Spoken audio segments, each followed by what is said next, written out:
আমি ঢাকা বিশ্ববিদ্যালয়ের সূর্যসেন হলের ছাত্র ছিলাম। আমি যখন সূর্যসেন হলে পড়ি, আমাদের একজন নাইট গার্ড ছিল, আমাদের মামা ডাকতাম, নাইট গার্ড ছিল।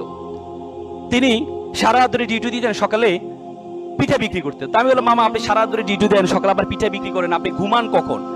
সে করবে, মামা একটু একটু দোয়া করবেন, আমার ছেলে এসএসসিতে এই প্লাস পেয়েছে, এসএসসিতে পরীক্ষা দিচ্ছে, যদি এই প্লাস পায় তাহলে আমি তাকে ঢাকা মেডিকেলে ভর্তি করাবো, আর মেডিকেলে ভর্তি হওয়ার পর আমি এর চাকরি ছেড়ে দিব, রাতে ঘুমাইতে পারি না, এই চাকরি আমি করবো না। আমি বললাম ফাইন। তারপরে কিছুদিন যাওয়ার পর দেখি মামা দুপুরে ফল বিক্রি করছে। আমি বললাম, মামা সারা ধরে ডিউটি দেন, সকালে পিঠে বিক্রি করেন, দুপুরে ফল বিক্রি করেন, আপনি ঘুমান কখন? সে বলবে, মামা আপনি আমার জন্য একটু দোয়া করে, আমার ছেলে এই প্লাস পেয়েছে, কোচিংয়ে ভর্তি করাইতে হবে, 20-30 হাজার টাকা লাগবে, এই জন্য আমি একটু কষ্ট করছি, ছেলে মেডিকেলে চান্স পাওয়ার পর আমি তো চাকরি ছেড়ে দিব। তা আমি বললাম যে, মামা ধর্মকর্ম শিখান্ত ছেলেকে। ওদের ছেলে তো আসলে ফিজিক্স কেমিস্ট্রি পড়তে তো সময় পায় না, আমার ছেলে ভালো ছেলে, আমার ছেলে আবার কোনো সমস্যা নেই, ও আবার ওইসব ঝামেলাতে নেই। মা বাবা তো সবসময় সন্তান তার কাছে ভালোই থাকে। কিছুদিন যাওয়ার পরে আমি তাকে কোচিংয়ে ভর্তি করার ব্যবস্থা করে দিয়ে, ছাড়ের ব্যবস্থা করে দিয়েছি। কিছুদিন হটফুট করে দেখে আমার রুমে মিষ্টি নিয়ে আসলো, মামা আমার ছেলে ঢাকা মেডিকেলে চান্স পেয়েছে। কি উত্তাল, কি আনন্দ! আমার লাইফে সন্তানের খুশিতে এত আনন্দ পিতামাতা হতে পারে আমি কখনো দেখিনি। মনে হচ্ছে যেন সে মেডিকেলে চান্স পেয়েছে। একদিন কিছুদিন যাওয়ার পর মামা দেখি মন খারাপ করে বসে আছে। আমি বললাম, মামা আপনার মন খারাপ কেন? আপনার ছেলে ঢাকা মেডিকেল পড়ে, আপনার জীবন আর ঠেকায় কি, আপনি মন খারাপ কেন? বলছে, বাবা আমাকে ক্ষমা করবেন। কি হয়েছে মামা? বাবা আমি আর পারছি না, বাবা আমি আর পারছি না, আমার ছেলে ইয়াবা আসক্ত, প্রতিদিন বাসায় এসে, প্রতিদিন এসে শোকেজের গ্লাস ভাঙে, আলমিরার গ্লাস ভাঙে টাকার জন্য। বাবা আমি বিশ্বাস করেছিলাম আমি যখন অসুস্থ হব আমার ডাক্তার ছেলে আমাকে সুস্থ করবে, আজকে আমি সুস্থ মানুষকে আমার ছেলে অসুস্থ বানিয়ে দিচ্ছে। এমন ডাক্তার ছেলে তো আমি চাইনি। আমার ছেলে যদি দিন মজুর হতো, আমার ভাইয়ের ছেলে দিন মজুর, সারাদিন কাজ করে এসে মা বাবার সাথে একসাথে খাওয়া দাওয়া করে, এমন ডাক্তার ছেলে তো আমি চাইনি, এমন অসভ্য ছেলে তো আমি চাইনি।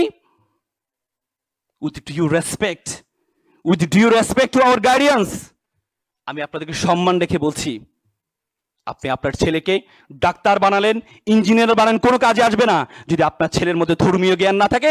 এই ছেলে ভয়ঙ্কর আকার ধারণ করবে, ভয়ঙ্কর আকার ধারণ করবে। স্টিমলি হিল ইংল্যান্ডের শিক্ষা কমিশনের চেয়ারম্যান ছিল। ইংল্যান্ডের শিক্ষা ব্যবস্থায় 40 বছর কোনো ধর্ম ছিল না। স্টিমলি হিল একদিন চিৎকার করে বলছিলেন, if you teach your children 3 years, তুমি যদি তোমার সন্তানকে 3টি আর শিক্ষা দাও, রিডিং, রাইটিং আর arithmetic, if you forgot the 4th arts, তুমি যদি চতুর্থ আর্টটি শিক্ষা দিতে ভুলে যাও, দ্যাট ইজ দ্য রিলিজিয়ন, তাহলে তুমি তোমার সন্তান থেকে পঞ্চম আর্টটি পাবা, সেটি হচ্ছে বর্বরতা, বর্বরতা, বর্বরতা। ধর্ম আপনাকে শিখাবে। ওয়াকাদা রাব্বুকা আল্লা তা'বুদু ইল্লা ইয়াহু ওয়া বিল ওয়ালিদাইনি ইহসানা ইম্মা ইবলুগান্না ইনদাকা বারাহুমা আও কালাহুমা উফি ওয়া কুল্লাহুমা কাওলান করিমা।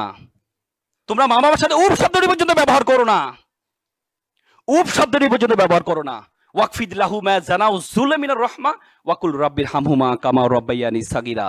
তোমরা সবসময় দোয়া করো, তোমার মা বাবা তোমাকে যেভাবে সম্মান দিয়েছে, তোমার মা বাবা যেভাবে তোমাকে লালন পালন করেছে, আল্লাহ তাআলা যেন তোমার মা বাবাকে সেভাবে লালন পালন করে। ধর্ম আপনাকে শিক্ষা দিয়ে, মান লাইসা মাল্লাম ইয়ারহামা সাগীরানা ওয়া লাম ইয়াকফু কাবীরানা। তোমরা যদি বড়দের শ্রদ্ধা না করো, ছোটদের স্নেহ না করো, তাহলে তোমরা আমার উম্মত নয়। It's a religion, it's a religion. Each and every religion are emphasizing to respect senior brothers, to respect parents. অত সৈন্য হ কিলো কামরূপ রহিত কপদগিনী নির্বিষ্টাহ দলবগ পিঙ্গ কদলি কুঞ্জ প্রমোদ মানরা মাচ্ছন্নয় পরিহিত প্রকৃতি বিলক্ষণী কন্যা ক্রম গ্রহিত।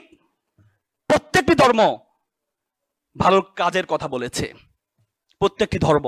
সুতরাং আমি আপনাদের প্রতি অনুরোধ থাকবে, আপনি আপনার সন্তানকে ধর্ম শিক্ষা দিতে ভুলে যাবেন না। আপনি ইংরেজি প্রাইভেট পড়াবেন, ফিজিক্স কেমিস্ট্রি প্রাইভেট পড়াবেন, সাথে সাথে 5,000 টাকা খরচ করে ধর্ম শিক্ষাটা দিবেন।